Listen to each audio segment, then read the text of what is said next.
साथियों, जय भीम। दीपावली एक बौद्ध उत्सव है।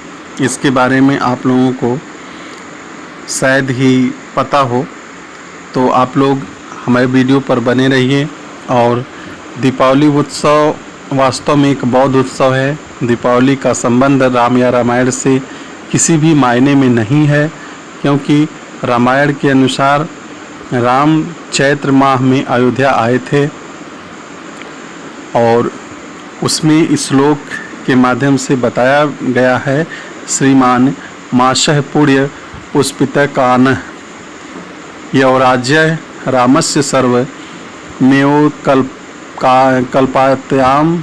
लेकिन दीपावली कार्तिक माह में मनाते हैं। इसका मतलब यह है कि अयोध्या और दीपावली का कोई भी संबंध नहीं है। वास्तव में जब तथागत बुद्ध ज्ञान प्राप्ति के बाद अपनी कपिलवस्तु नगरी में वापस लौटने वाले थे, तब उनके आने की यह खबर सुनते ही उनके पिता शुद्धोधन ने कपिलवस्तु को उनके स्वागत के लिए सजा दिया था।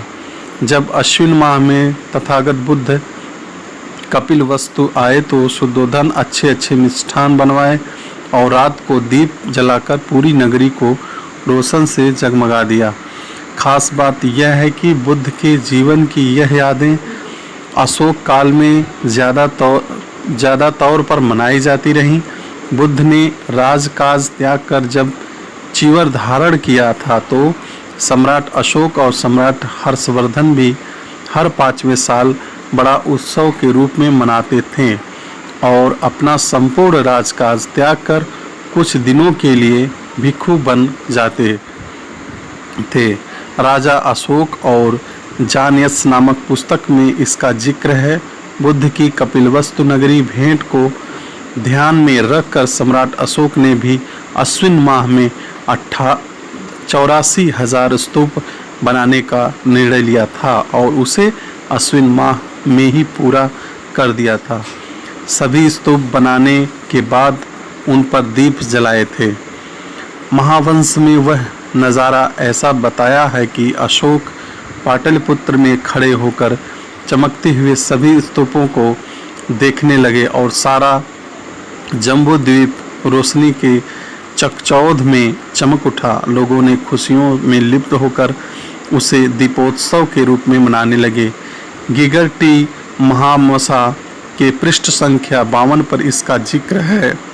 सम्राट हर्षवर्धन ने भी इस उत्सव को अपने नाटक नागानंद में दीप प्रतिपदोत्सव कहा है। सम्राट अशोक ने विजयादशमी के बाद बुद्ध की जन्मभूमि लुम्बिनी को पैदल चलकर भेंट दी थी। उसके बाद अपनी राजधानी पाटलिपुत्र में लौटने पर उन्होंने 84,000 स्तूप बनाने का निर्णय लिया।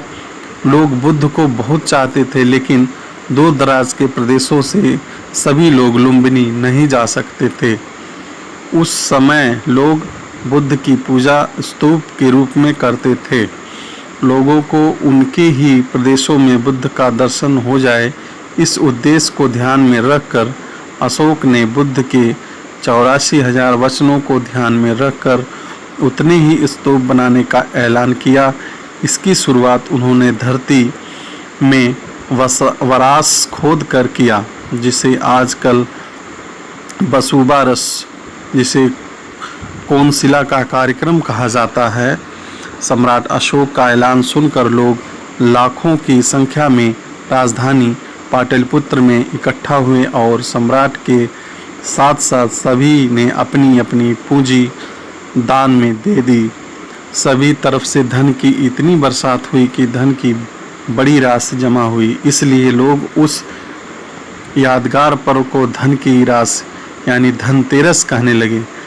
धन जमा होने के बाद उसकी गिनती की गई और बुद्ध की माता महामाया की पूजा की गई, जिसे आजकल लक्ष्मी पूजन कहा जाता है। स्तूपों के साथ साथ 3 जगहों पर बुद्ध के चरणों का बुद्धपाद का भी निर्माण करने का फैसला पाटलिपुत्र की सभी सभा में दूसरे दिन लिया गया। महाबली सम्राट ने दुनिया के 3 जगहों पर बुद्धपाद स्थापित किए थे। महाबली अशोक यानी बलि ने बुद्ध गया के बुद्ध पदों का प्रतिरूप अनेक जगहों पर बनाया था, इसलिए लोगों ने धनतेरस के दूसरे दिन को बलि प्रतिपदा के रूप में याद रखा। लोग खुश हुए और कहने लगे कि महाबली सम्राट अशोक का राज ऐसे ही बार बार पीढ़ी दर पीढ़ी आता रहे, वह कभी खत्म ना हो। लेकिन जब इंद्र ने महान सिंधु सभ्यता नष्ट कर दी थी, इसके बाद भी लोगों के दिमाग पर अशोक के समय भी तरोताज़ा थी। तब लोग कहने लगे कि इंद्र की पीड़ा अब कभी ना आए, बल्कि महाबली अशोक पर राज ही बार बार आए। स्तूपों के निर्माण का कार्य पूरा होने से जीवन का एक बड़ा उद्देश्य पूरा हुआ था। जीवन का एक बड़ा पड़ाव पूर्ण हो चुका था, इसलिए अशोक ने उसे पांडव या पांडवा के रूप में मनाया। अशोक की याद में यह 5 घटनाएं 5 दिन के दीपावली उत्सव के रूप में लोग बाद में मनाने लगे। इस तरह दीपावली उत्सव का प्रारंभ हुआ।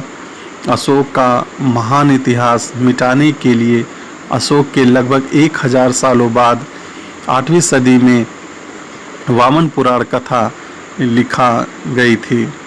अशोक ने दुनिया में जिन 3 जगहों पर दक्षिण भारत में नागार्जुन कोंडा में, अफगानिस्तान के नौबिहार स्तूप में और अरबस्तान में बुद्ध के चरण स्थापित कर दिए थे और उनके माध्यम से संपूर्ण दुनिया को जीत लिया था, जिसे अशोक का धम्म विजय कहा जाता है।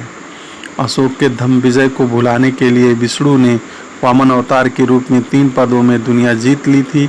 ऐसी झूठी, काल्पनिक और मनगढ़ंत कहानी लिखी।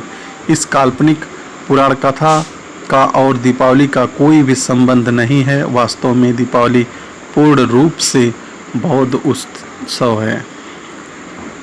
इसलिए आप लोग जो दीपावली को मनाते हैं, यह सिर्फ और सिर्फ बौद्ध उत्सव के रूप में मनाइए और उसको अमल में लाइए। जय भीम, जय भारत।